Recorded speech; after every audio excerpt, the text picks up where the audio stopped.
Hello awesome people.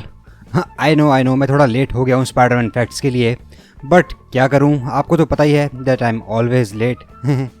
तो देख लो भैया, facts about MCU Spiderman in Hindi, जिसमें हम जानेंगे कि आंट मे की एज क्या है, पीटर पार्कर की डेट ऑफ बर्थ में क्या सीक्रेट है, स्पाइडरमैन होमकमिंग और फार फ्रॉम होम के टाइटल में क्या सीक्रेट मीनिंग छुपी है, टॉम हॉलैंड को स्पाइडरमैन की कॉस्ट्यूम से क्या परेशानी थी, मार्वल मूवी वर्जन और मार्वल कॉमिक्स में क्या डिफरेंसेस थे, टॉम हॉलैंड ने पीटर पार्कर के कैरेक्टर के लिए किस एक्टर से इंस्पिरेशन ली थी, etcetera etcetera.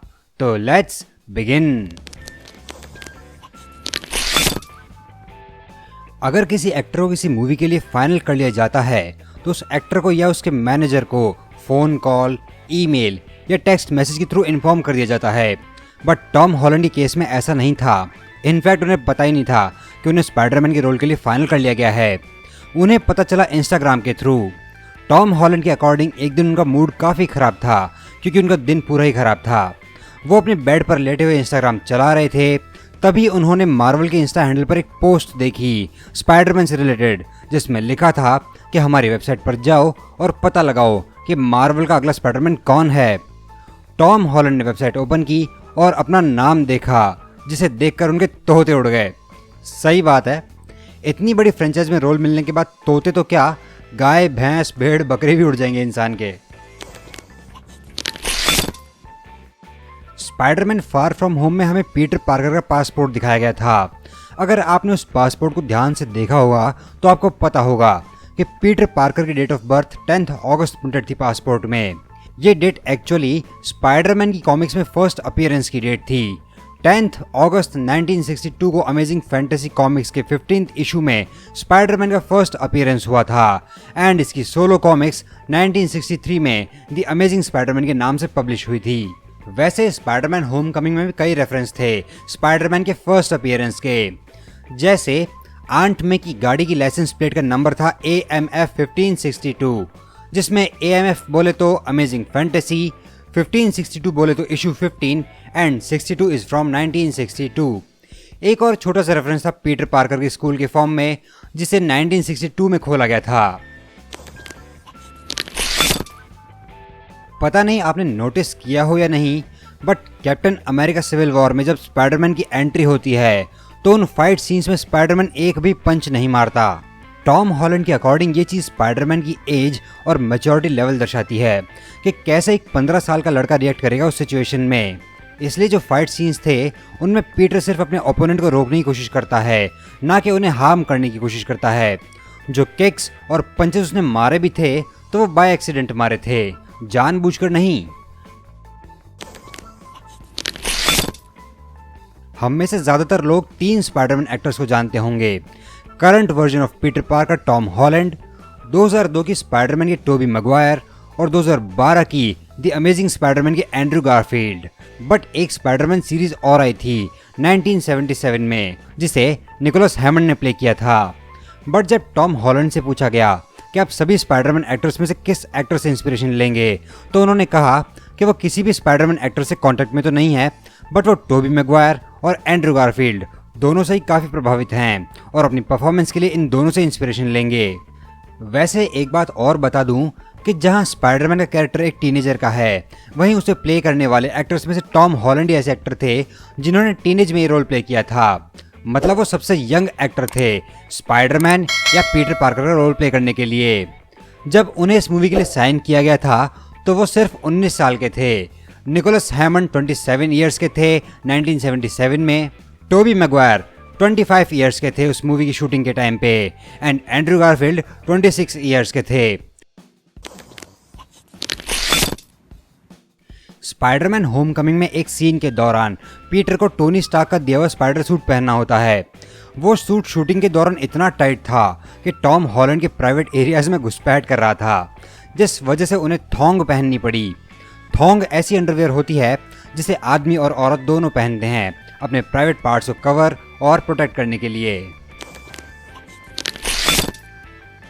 Far from home में हमने फर्स्ट टाइम जेक जिलेनहॉल को स्पाइडरमैन फ्रेंचाइज में देखा था, बट एक मौका ऐसा भी आया था कि जेक जिलेनहॉल ऑलमोस्ट स्पाइडरमैन के रोल के लिए फाइनल कर लिए गए थे। दरअसल 2004 में सैम राइमी की स्पाइडरमैन 2 की मूवी के टाइम टोबी मैगवायर इंजर हो गए थे। तब उनके रिप्लेसमेंट के तौर पर जेक जिलेनहॉल को फाइनल किया गया था, बट टाइम रहते टोबी मैगवायर की इंजरीज ठीक हो गई और वो सेट पर आकर शूटिंग पूरी करने में कामयाब रहे। एमसीयू ने स्पाइडरमैन की कॉमिक्स से कुछ चीज़ें तो एग्जैक्ट अडॉप्ट की है, बट कुछ चेंजेस भी किए हैं, जिसमें से कुछ इंपॉर्टेंट चीज़ें मैं यहाँ बता देता हूँ, बाकी बची आप लोग कमेंट में बता देना। फर्स्ट ये कि पीटर पार्कर का फ्रेंड है नेड लीड्स। ये बंदा एमसीयू में हाई स्कूल स्टूडेंट है और एक कंप्यूटर जीनियस है। अगर मार्वल फर्दर एक्सपेंड करता है इस कैरेक्टर को, तो कॉमिक्स में ये बंदा डेली बगल का रिपोर्टर होता है, जिसे ब्रेन वॉश करके हॉब गॉब्लिन बना दिया जाता है। एंड ये कैरेक्टर आगे चलकर बर्लिन में स्पाइडरमैन के साथ एक असाइनमेंट के दौरान मारा जाता है। तो मे बी एमसीयू में भी ऐसा हो, बट मुझे इसके चांसेस कम लगते हैं। सेकंड ये है कि हम हमेशा से अंकल बेन का इन्फ्लुएंस देखते आ रहे हैं स्पाइडरमैन के कैरेक्टर डेवलपमेंट का। हाँ, वही विद ग्रेट पावर वाला। बट एमसीयू में अभी तक ऐसा कोई इन्फ्लुएंस नहीं दिखाया गया है अंकल बेन का। हालांकि स्टूडेंट मेंटर रिलेशनशिप दिखाया गया है एमसीयू में, बट वो टोनी स्टार्क और पीटर पार्कर के बीच दिखाया गया है।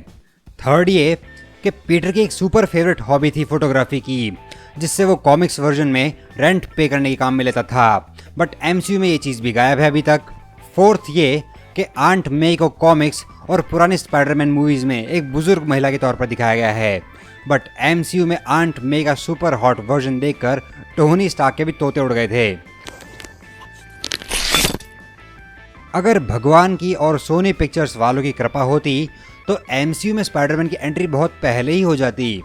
दरअसल जब एवेंजर्स एज ऑफ अल्ट्रॉन की शूटिंग चल रही थी, तब उस मूवी के राइटर और डायरेक्टर जॉस व्हीडन स्पाइडरमैन को एज ऑफ अल्ट्रॉन के एंड सीन्स में यूज करना चाहते थे, बट तब मार्वल और सोनी पिक्चर्स की डील की वजह से ऐसा नहीं हो पाया।